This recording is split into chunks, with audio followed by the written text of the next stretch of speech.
Hello guys, it's Crazy Kieran, currently doing a costume, just gonna do some Xian Tian gameplay right now. I'm gonna have a look at a certain type of build you can play with this card and experiment it, just doing it in a custom, messing around with him. Team is Spanish of course, because joining someone's costume for 500 subs or something, I have no idea. And we're just gonna use this to experiment on a build and to give my thoughts on the god. This is on the first patch he's been released, so they haven't made any changes to him number wise, and I'm just going to see how he's going to get played up. So our idea is to sort of do a tank that does damage. We're going to go bruiser, typical bruiser. Actually no, not typical bruiser at all, because he is a guardian. This is a magical damage guardian, being known for having a very high CC, with his passive giving him every time he damages something with an ability, minion, god, whatever, he gets HP 5, which can stack up extremely high, as you'll see later on. Straight line ability does damage, scales kind of well. A dot does percentage based damage and damage reduction.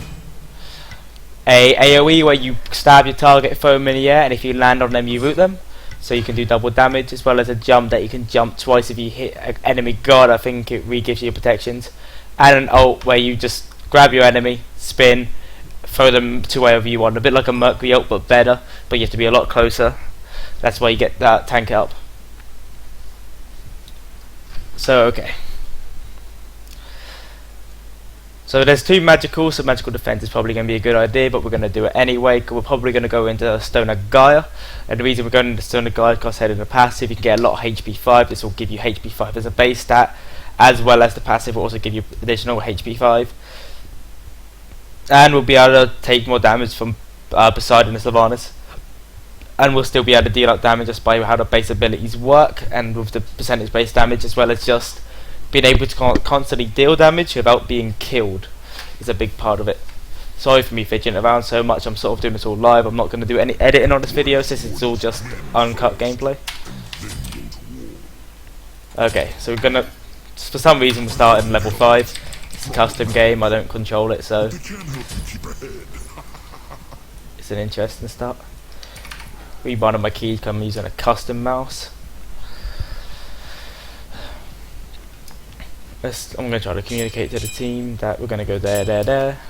Red to lane to blue, it's a lot more efficient, because you're able to clear this buff, clear a wave, go to blue, and if you go the traditional route, where you go blue, red, wave, you get clear blue, and at the same time we would normally be clearing red. We go kill a wave, they're at red, they lose a wave, we kill our blue, we both get 2 buffs, but we also get a wave. Okay, so that's the straight line damage, that is the knock up and the root. Now he's going to auto it and auto it. As you can see, having done a lot of ability base damage, we already have a 49 HP 5, which has lasted about a very long time, I think 17 seconds, I don't know, 18 seconds. We're going to try to take this red buff. We're now healing with 52, by the time we get to the lane we should be about full health. We're just working, building this match around the ridiculous HP 5, and just constantly dealing damage just because of how my base abilities are damaged. The base damage and the abilities as well as just CC and CC and CC. It seems that they have an AFK, which is unfortunate because I'm not able to see as much of the team fight. And we're also afraid right now of getting a Fenrir ult. Okay, this Fenrir doesn't seem to know how to build. Go and hog. This should just be an easy game. I want to bait them out and get them out of their tower. Okay.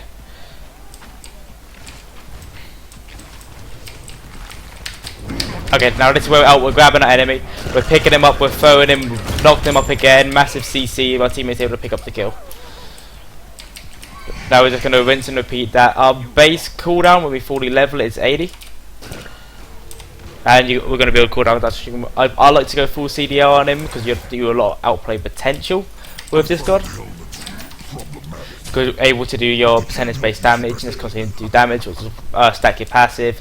You'll be able to knock up a lot. Just be able to knock up, harass. You have 2 jumps, a better version of Nemesis.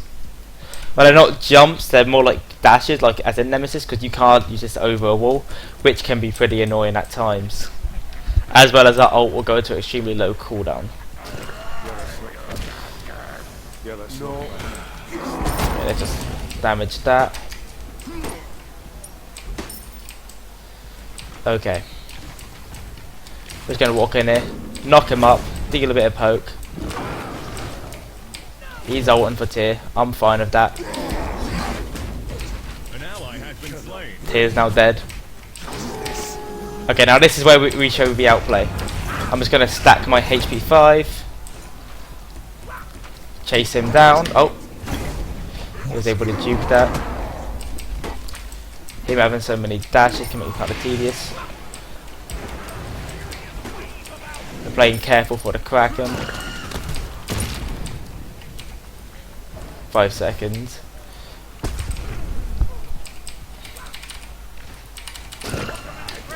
Okay, so we're just gonna dash in there and out.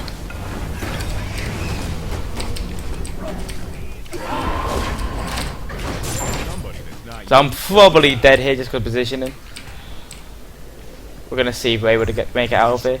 Our 69 or pretty much 70 HP 5 healing. That's kind of extremely well, not kind of well. Been able to back after the full passive. We were able to get 400 health within about 17 seconds, 17-18 seconds, which I believe is a ridiculous amount of healing. Yeah, we're just gonna go for the full cooldown. Maybe go breastplate. Looking at cooldown items, Mailer and New was another one I like to go, but you don't max out. You got a 30%, so I'm probably gonna go breastplate of Valor here.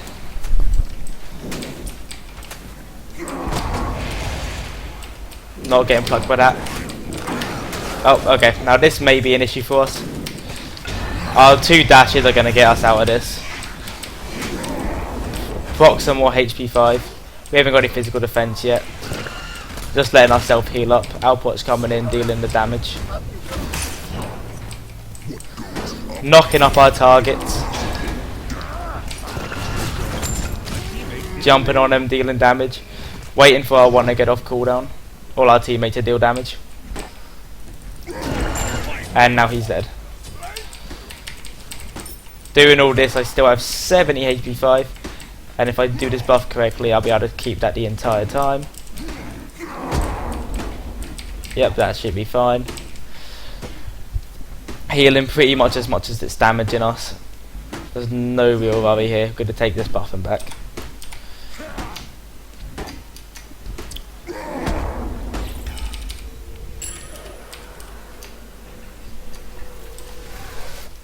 Okay, breastplate of Valor is what we're going into. Pretty much just for the cooldown reduction, physical protection against the Fenrir of course, and the tower, so we can tower dive a lot more. And after that we're considering going into an ethereal staff. I think that'd be the best choice. It gives us a lot of health and also damage. And it'll also make the passive of Stoner Guy do a lot more, since our max health will be bigger. It gives us 600 health I believe. And since our max health will be bigger, we'll be generating more. As well as dealing more damage, because the more health you have, the more it gets converted into power.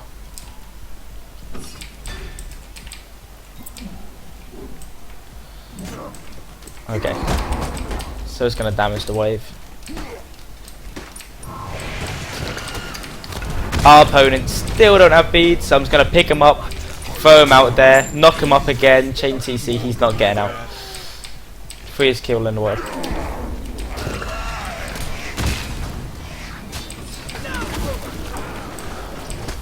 Okay, we're leaving just for the sake that Fenrir's here. And we should be out. Yep, we picked up that kill. Our pots are able to get the last hit. I level up the ult whenever I can. I don't know if I did last time. I might have just clicked 1 just by default. But leveling up the ult will just give you a lower cooldown reduction. Be able to grab more people more often, do more CC, more damage, win more good fights. Stoner Gaia, that's kind of tickled me, I guess. And be able to damage them and go away, since we're planning on the back anyway, because we can finish off Best Fate Valor. As you see in these fights, I'm an extremely hard person to kill. Okay, I'm going to consider getting Blink here. just so we can gap close a lot easier to get our ultimate off. But as you can see in these fights, we're able to control a lot of it with one knock up and a root and ultimate where I can control where they are. I have a lot of CC and I can also still put out damage just because the base number of our abilities are kind of ridiculous. Just throwing him to outpunch every time so that he's able to secure the kills. And our cooldown of our ultimate is going down to 48 seconds at max rank, currently at 57. So our ultimate is almost always going to be up.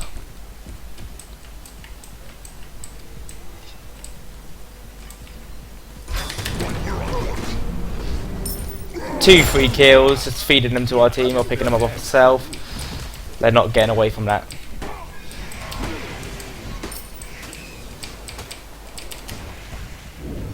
HP 5 of 70. I'm just going to heal this up.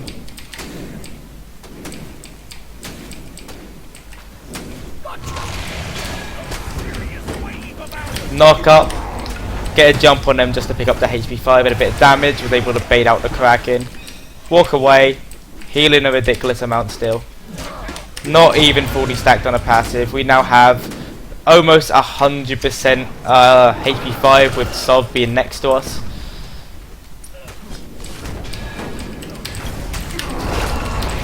And we jump for a bit more damage. The root cancelled our jump, but was able to still get the dot off and all our damage.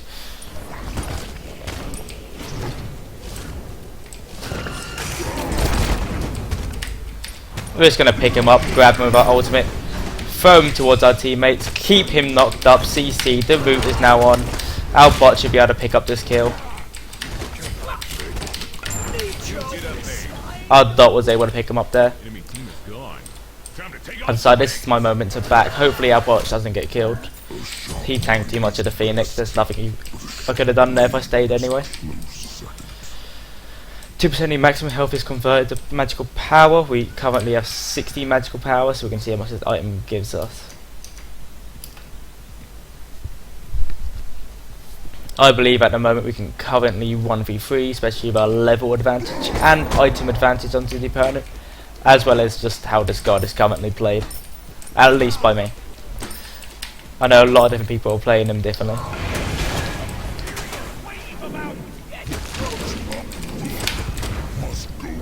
Let's knock him up, do the damage. We're going to throw the ult. We're going to throw them away from Fenrir. That's the Kraken, that's the Fenrir ult.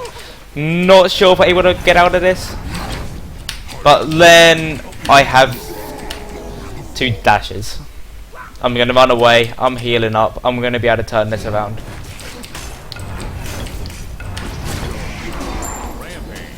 Easy turnaround. Let's go on to this Poseidon now. Our tier should be able to back us up here, and he's dead. I'm walking away, I'm still healing. I'm going to be just fine.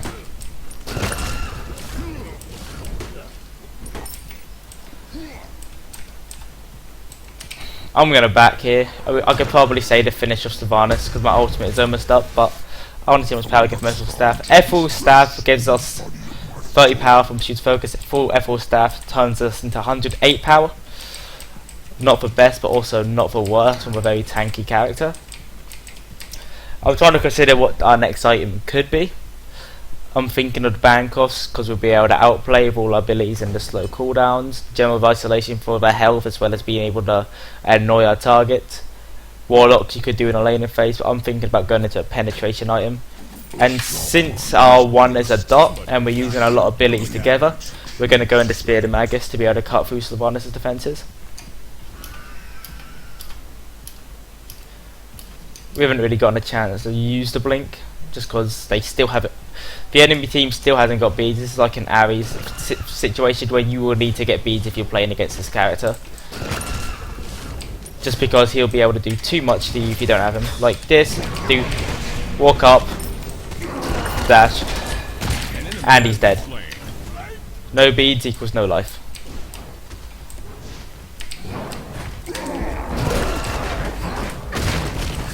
Okay, let's just easy kill. Was able to save our Outwatch. as well as picking up a kill for ourselves. Our part's just still dead. Only so much you can do, you know. Dash, the root, the knock up.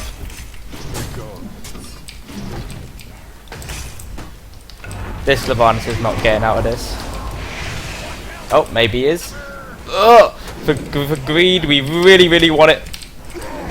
Okay, we're getting out. Okay, we're going to try to bait out this enemy a little bit here.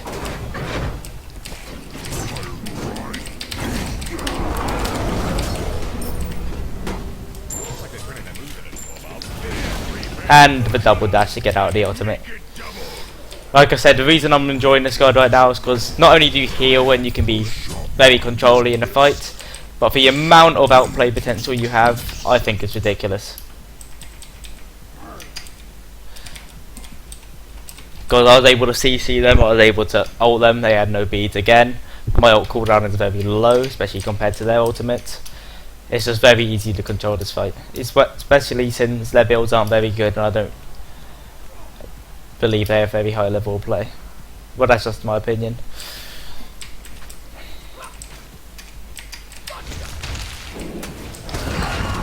And just dash out of there. Somehow okay, our bot's able to deal a massive amount of damage to Fenrir there. Just gonna blink in. Let's get that ultimate off.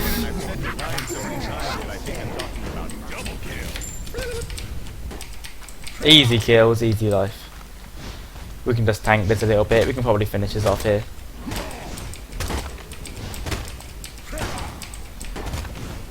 And that's a free Phoenix. Your team has destroyed a middle enemy Phoenix.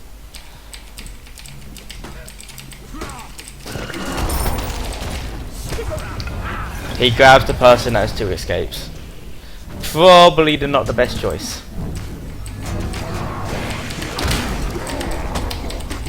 We're gonna harass him behind his with his Titan. We're gonna try to get out of it now. Happily, I hope we're lucky that Kraken didn't hit us. That could have killed us. We're gonna back here, not risk death. Get Bancrofts up. So when we get low, we should be able to get a lot more power. Lifesteal to not die at all. Our cooldowns are very low. Our damage is very high. Well, no, our damage isn't very high. It's just that we're not going to be dying a lot, so it's easy for us to output our damage. We're not a Logic Pony where he does very high damage and just instantly die. We're just able to do mediocre damage a lot. Free kill. They're looking pretty unkillable. I think he walked up to the lane, walked up to the wave, got a bit confused. He was like, oh no, the guard is here. Let's just throw him away.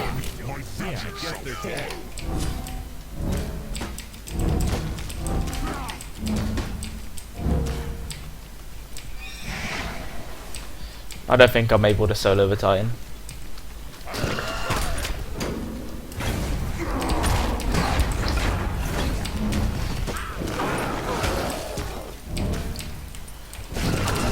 That was very cute of him to try. If I want to go to his fountain, I'll go in a fountain when I want to go to his fountain. And yeah, that's a bit of a Xian Tian gameplay. It was in a casting. We were able to do a extreme amount of damage, control the fight in almost every situation. The enemy did build poorly, so that may have been a part of it.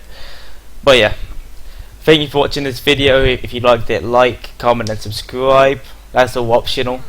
I'm just happy that you might have watched it, but yeah, goodbye.